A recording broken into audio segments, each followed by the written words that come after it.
Are you struggling with sleep in your school-age child? Today, we're going to talk about some of the first tips and tricks that I usually recommend for parents struggling with this issue.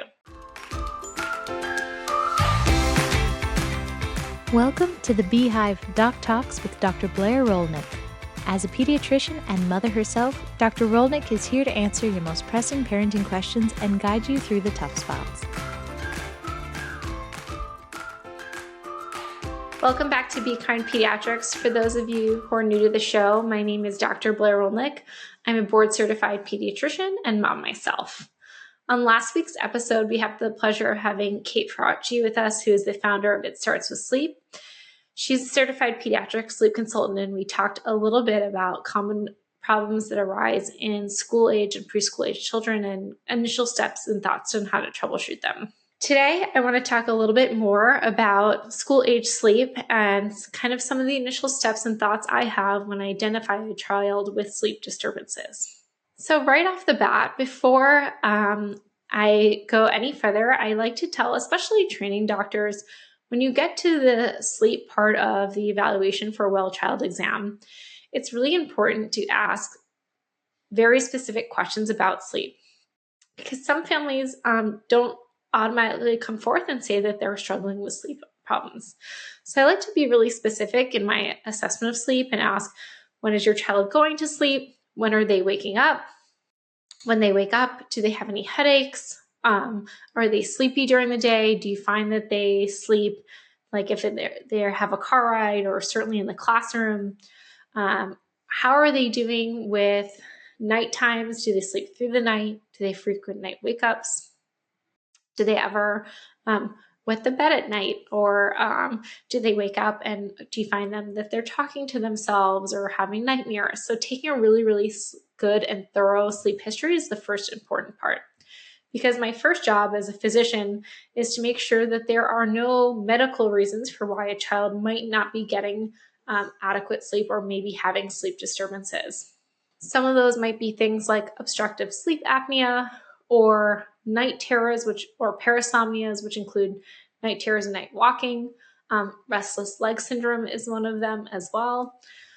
Outside of any medical issues, once I feel pretty confident that we're not dealing with a medical issue, then I start to think about what are some of the easy things that I see frequently disturbing sleep. So one of the first things right off the bat that I frequently find disturbing sleep or being a potential sleep disturbance for children is screen time exposure. And I think it helps at this point for parents to have a little bit of a better understanding about how we go to sleep and fall asleep.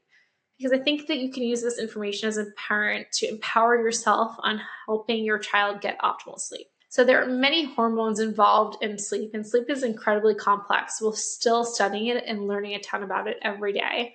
But we do know that one big hormone is melatonin. So melatonin is our sleepy hormone. It is produced in the absence of light. So the way that melatonin works is that there are photoreceptors in the back of our eyes that sense light, and they send a message to a part of our brain to start making melatonin when there is no light. If you are having a lot of exposure to bright lights, especially screens, that might send the message to your brain that they recognizes their light, that light is around, and that it's not time to go to sleep yet. So right off the bat, I usually recommend either totally eliminating screen times or really cutting it back to no screen times 3 hours before bedtime. The second questions I like to ask about what's going on around bedtime and is there a consistent bedtime? So we know that consistency helps our circadian rhythm. So going to bed consistently at the same time every night and waking up at the same time every morning helps our circadian rhythm maintain itself in a natural and healthy way. Of course, once your child is sleeping well and they're consistently sleeping through the night well, it's okay at that point to have a little bit more flexibility in your nighttime routine and schedule. When that happens, like I talked about on a prior episode, I usually recommend an 80-20 rule. 80% of the time, try to get your kids to bed at around the same time and wake up at the same time. 20% of the time, go and live your life. Go out for the weekend, let them play a game of tag late into the evening, maybe have a late night family activity, and that's okay. But in the beginning, it's really helpful to maintain consistency, not only in the time that you are putting them to bed, but in their sleep environment. So in their bed, in the same room, Try to pick a time where you're not planning to go on vacation, or if you have a big move or something big coming up in your family's life, like moving, starting new schools, parents going back to work or switching jobs. That's probably not a good time to implement this. Thinking about a consistent sleep routine at all ages is super important. We know that routines help children not only go to sleep faster, but stay asleep. Children generally thrive off of routines, but one thing that routines does is it helps our brain send the cue that it's time to make some of those sleepy hormones. The last area that I kind of like to focus on is your child having any late night snacks, and what is that snack? I'm not saying that your child shouldn't have a snack at bedtime, but the type of snack I think matters.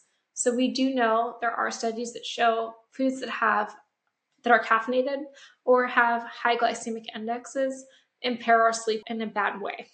Conversely, there are probably foods that will help your sleep or your child's sleep. So for example, an avocado toast. Avocados are a great source of fats. Toast tends to have magnesium in it, which can help with muscle relaxation.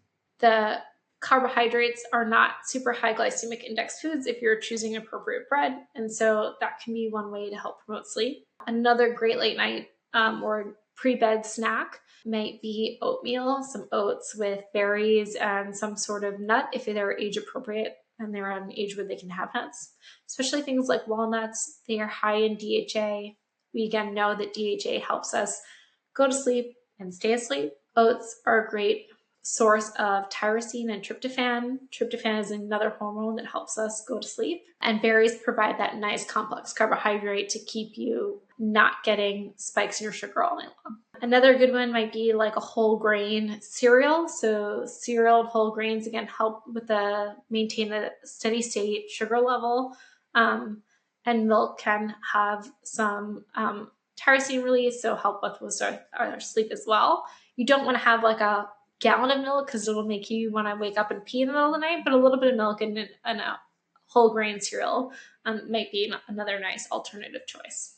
Once you've kind of settled on a good routine, and it's really helpful for older children to talk through that routine ahead of time, have them participate in what their routine is going to be and implement it with consistency, making sure they don't have any screen times, helping address their diet if it might be interfering with their sleep. You also want to mention to your doctor if something else, other things are going on that might make your doctor want to do additional studies to make sure that there aren't medical reasons why they're not sleeping. So I kind of mentioned them in the beginning, but let's just go over them briefly again. So if your child is snoring, not all children who snore have sleep apnea, but it is a risk factor for sleep apnea. So if your child is snoring, if you've witnessed where they are not breathing for extended periods of time, those are called apneas. You want to bring that up to your physician. If they're waking up with early morning headaches, of course, when anyone wakes up with morning headaches first thing in the morning, we also want to think about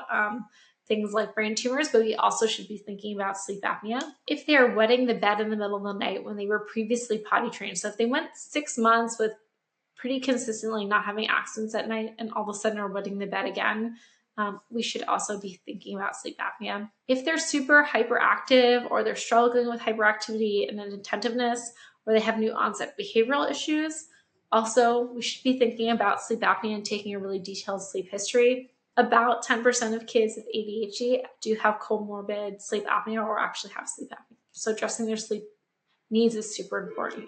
Outside of kind of thinking about some of those issues, you also want to mention to your physician if you notice that your child is not growing appropriately, either in their weight or their height.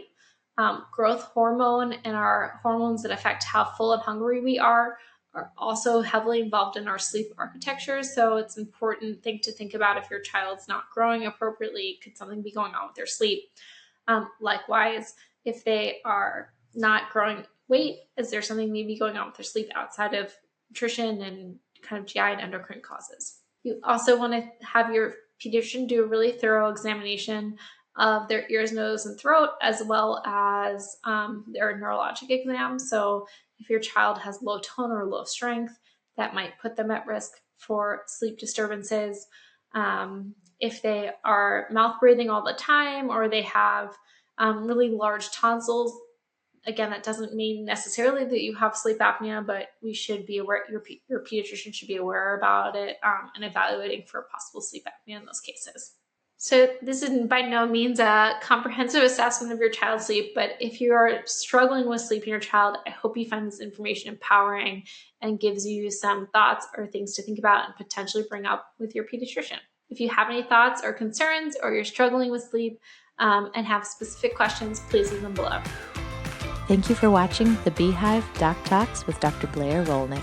For more episodes and her practice, visit BeKindPediatrics.com, and don't forget to subscribe for more parenting tips wherever you get your podcasts.